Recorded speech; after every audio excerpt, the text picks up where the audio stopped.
It was a bustling Friday afternoon at Dallas-Fort Worth International Airport when 16-year-old twin sisters, Aaliyah and Amara Thompson, faced a humiliating ordeal. The two black teenagers, dressed in matching athleisure and carrying boarding passes for a flight to visit their grandmother, were stopped at the gate and denied boarding by airline staff who questioned their ticket's validity. What the gate agents didn't know was that the girls' father, David Thompson, was the CEO of Horizon Airlines. One phone call from Aaliyah later, David brought the entire airport's operations to a standstill, grounding all Horizon flights until the matter was resolved. What unfolded in the next few hours would ripple through the airline industry and spark a reckoning about bias and accountability. David Thompson, 48, was a titan in the aviation world. A Howard University graduate with a master's in business from Stanford, he climbed the ranks from a regional airline manager to the CEO of Horizon Airlines, a major carrier with hubs in Dallas, Chicago, and Atlanta. Under his leadership, Horizon had grown into a top-tier airline known for its customer service and efficiency. David was a hands-on leader, often visiting airports unannounced to check operations, but today he was in his Dallas office, wrapping up a board meeting, unaware that his daughters were about to face a situation that would test his resolve. Aaliyah and Amar were typical high school juniors, bright, outgoing, and close-knit. They were headed to Atlanta to spend the weekend with their grandmother, a tradition they'd kept since they were kids. Their mother, Lisa, had dropped them off at the airport with their carry-ons and boarding passes, booked through Horizon's executive system as a perk of David's position. The girls were excited, chatting about their plans as they navigated the busy terminal. They reached Gate C-14 for their 3:30 p.m. flight, where a line of passengers was already boarding. At the gate, a Horizon agent named Karen, a woman in her 40s with a clipboard and a strained smile, scanned their boarding passes. The scanner beeped, but Karen frowned, looking from the screen to the girls. "These tickets aren't valid," she said, her tone sharp. Aaliyah, the more outspoken of the twins, spoke up. "That's not right. Our dad booked these for us. Can you check again?" Karen's eyes narrowed slightly. "I've checked. The system says these seats are already taken. Do you have any other documentation?" Amara pulled out her phone, showing a confirmation email from Horizon's corporate system. "Here's the booking," she said, holding up the screen. Karen barely glanced at it. "Emails don't prove anything. Step aside, please. You're holding up the line." Aaliyah's face flushed with frustration. "This is our flight. Our dad is David Thompson, the CEO of Horizon. Call him if you need to verify." Karen let out a small, dismissive laugh. "Sure, and I'm the president of the airline. Step aside or I'll call security." The girls exchanged a glance, their frustration mounting. Aaliyah pulled out her phone and texted their dad. "They won't let us board. Gate C-14. They say our tickets are fake." Meanwhile, Amara tried to reason with Karen. "Can you just call someone from corporate? This is a mistake." Karen shook her head, signaling to a nearby colleague, a younger agent named Mike. "These two claim their dad's the CEO," she said, loud enough for nearby passengers to hear. Mike smirked. "Yeah, right. We get that all the time. Move along, kids." By now, passengers were staring, some whispering, others recording on their phones. Aaliyah's phone buzzed with a reply from David. "On my way. Stay put." The girls stepped aside, their carry-ons at their feet, as Karen continued boarding other passengers. Amara's eyes welled up, but Aaliyah squeezed her hand. "Dad's got this," she whispered.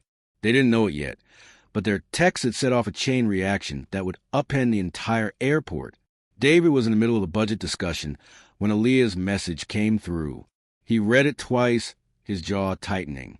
He excused himself from the meeting, grabbed his phone, and called his chief of operations, Rachel Kim.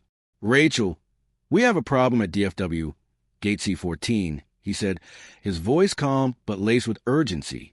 "My daughters were just denied boarding. They're saying the tickets are invalid. I want all Horizon flights grounded until we sort this out." Rachel, who'd worked with David for years, didn't question him. "I'll issue the order now," she said. "Are you heading to the airport?" "Yes," David replied. "Get security footage from the gate and have legal meet me there."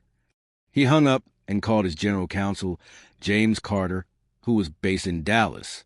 James, meet me at DFW, Terminal C, in 10 minutes. Bring the employee handbook and termination protocols. We're cleaning house. James, a seasoned attorney, knew David's tone meant business.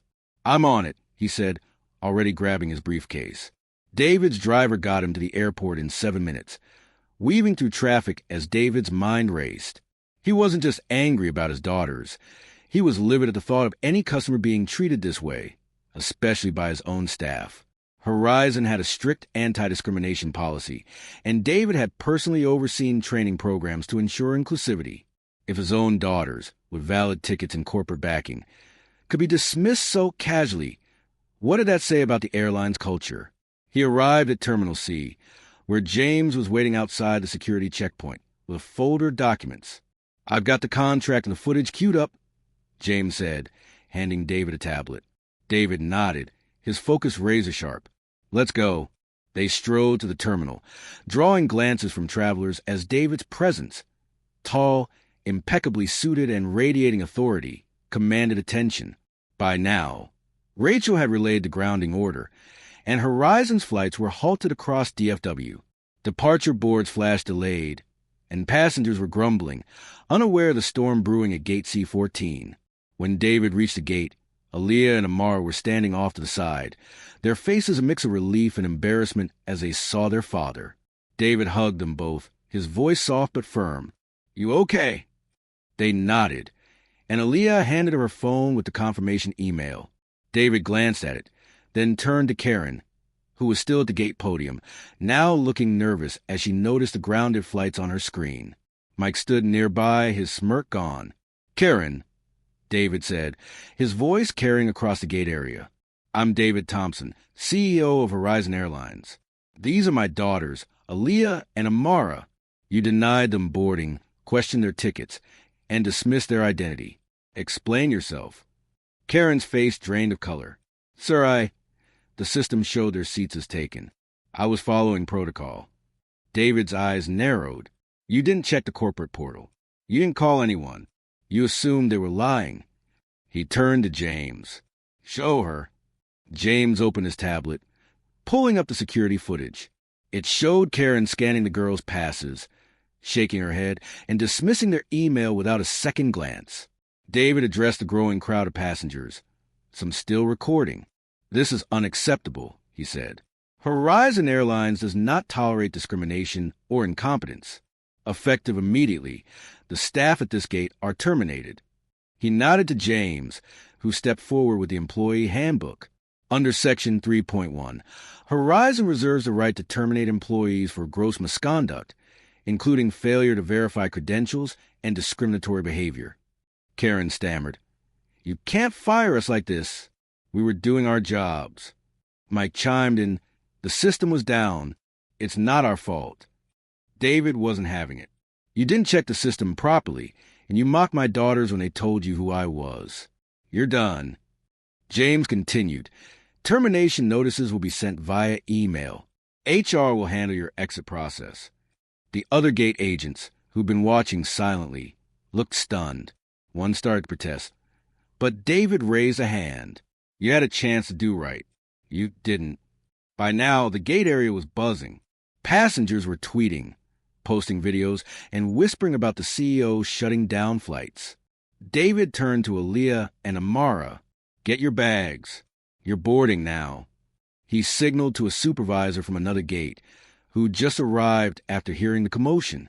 Get my daughters on this flight, and make sure they're taken care of.